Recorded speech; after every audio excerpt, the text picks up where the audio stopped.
Welcome back to lesson 4. So in this one, I'm just going to show you how to clean it up and just make it look professional. Something that wasn't just thrown together very quickly.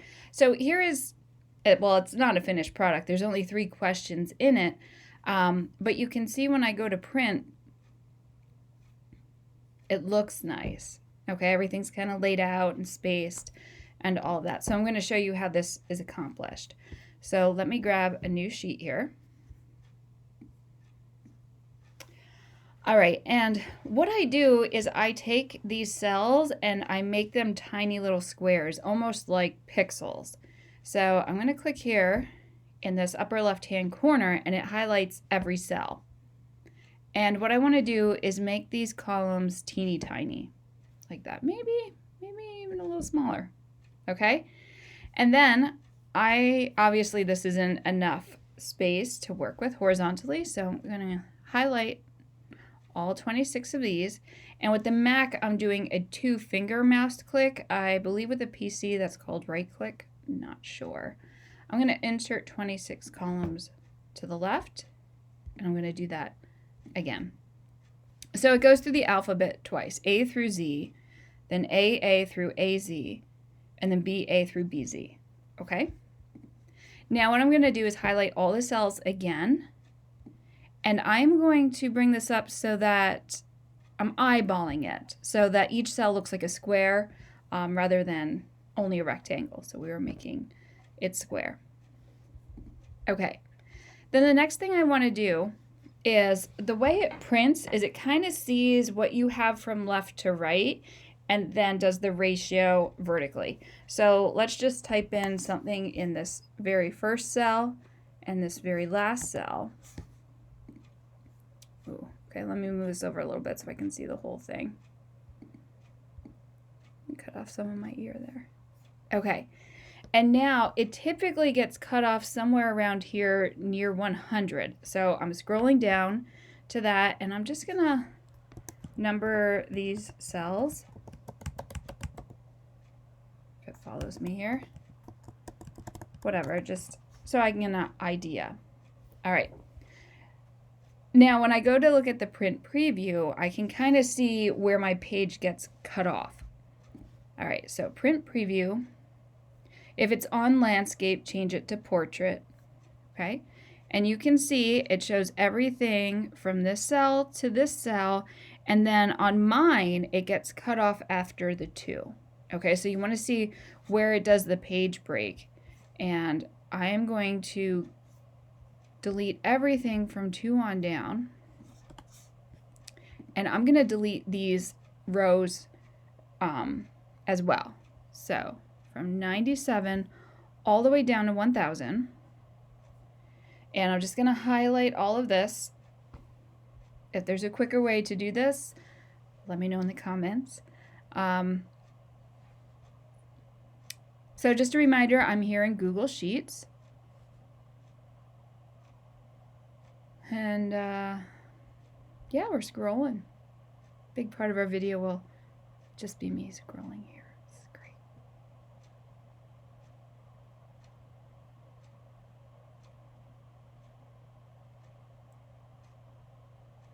Why is this not going faster?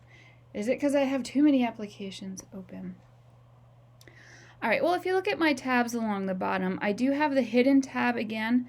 And what I did was take the information we created in our last lesson, in lesson 3, with concatenate, and I just took that and put it in there. So we showed how to make those problems, and now we're just making it look good. I really think it's because I have so many applications open.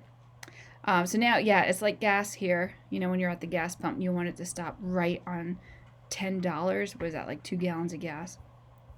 All right, so that's all highlighted. And now I'm going to do my 2-finger click and delete rows 97 through 1000. So now the only thing here is the printable area. And I'm just going to delete all this nonsense because I don't want that. Okay, so I think the first thing in making it look professional is your heading, like what you want the students to feel. Can you hear my dog drinking in the background? Sorry. their name, the date, the period, okay? So what I'm going to do is I'm going to give them 3 lines to put their name in, and I'm going to highlight that. So 3 rows, and I'm going halfway across, so that would put me between M and N in that second alphabet. And I'm going to merge those cells, okay? And then this will be name, and I'll format it once I have everything here. And then date, we'll do this. This will be date, period, or whatever it is that you are wanting them to know. And then here I typically put like the name of the quiz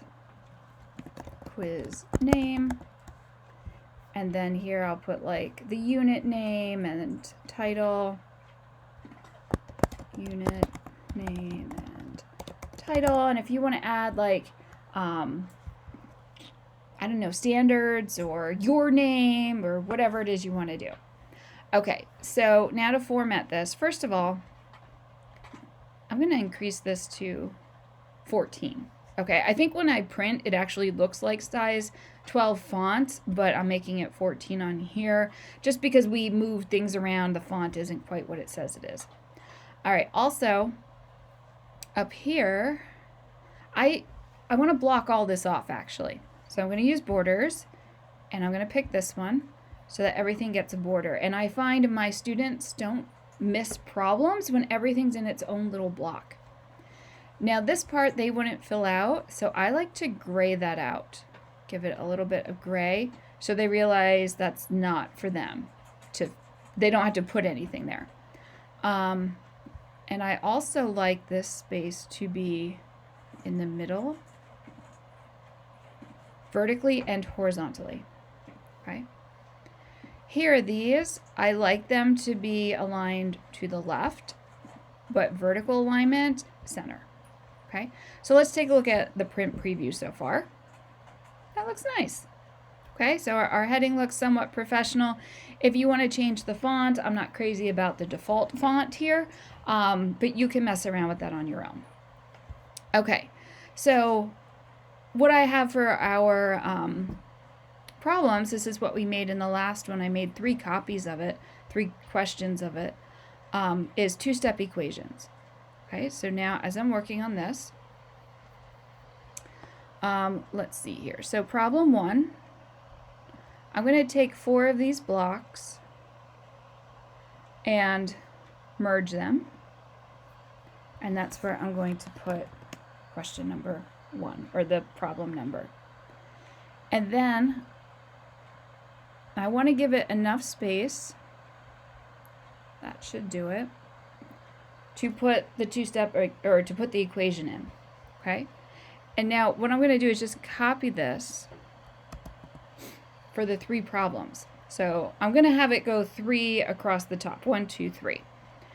So that means at every beginning of the new alphabet, I want that in there. So A, Z, no, BA, one more. Okay, so this would be problem number 2, and this would be problem number 3. Okay, so I'm going to grab those problems, equals, and in my hidden sheet here, I grab this first problem. For this one, second. And for this one, the third.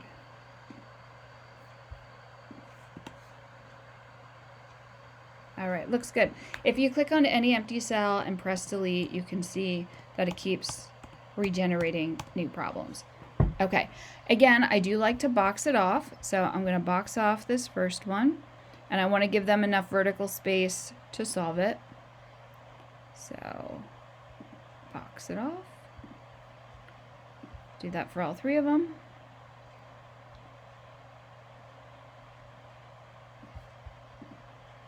And the last one. There we go. Beautiful. All right, another thing I like to do is give them space to put their answer. because sometimes I like do the problem and it's just kind of like, well, you find the answer. And it's like, well, I want to know that you know the answer. It happens a lot with slope. Like if they have to solve and put it in slope intercept form, they're expecting me to just be like, yeah, they knew what the slope was. I'm not sure they did. All right, so I'm giving them space to put their answer. Nope, that wasn't quite right. Right there. And let's try this cell. Oh, look at that, right on the first try. Oh, actually, I should have. Now, you can just leave it like this, or if you want to put maybe an x equals in here, you can. I'm not crazy about that font. Let me pick a different one. That one? How about this one? That's better. Let me change the size here.